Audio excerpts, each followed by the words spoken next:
če hočeš biti vrhunski kuhar, moraš tudi dosti razmišljati, dosti moraš biti, nam rekel, inteligenten, da je super inteligenten, ampak moraš imeti en občutek.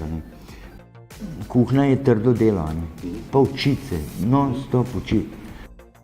Če ti nimaš svoje poti, svoje glave, da svoje jedi delaš, če ti enega kopiraš, ti se zmer v srce ne miram, ker veš, da to ni tvoje. Če imaš dobro sestavino, imaš pol veliko manj dela. Če imaš dobro sestavino, ne rabiš kaj dosti kuharskih tehnik, pa čim manj komplicirati. Zato je moja hrana tudi enostavna in rad imam take čiste, naravne okuse. Jaz najraje vidim, če en reče, to je pa ta korenje, ki je bil pred 40 letom.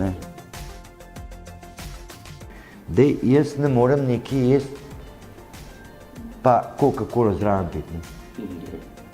Ne morem, mislim. Če bi že pil, braj vodo, recimo. Ampak jaz mislim, da če ti najdeš to pravo kombinacijo, se pravi hrane in vina, da je to samo nadgradnja. Recimo za mene so slovenska bela vina ena najboljših na svetu.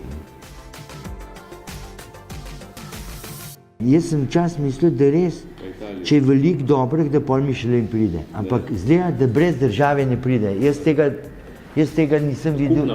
Ja, jaz tega nisem vedel, da pa vidim, da je to res. Da je to glavni razlog. Bog ne daj, da kaj takega naredijo, ki so na Hrvaškem. Ker ti se je bila taka katastrofa, recimo jaz, da ti recimo Pellegrinija niti ne omeniš, je to, veš.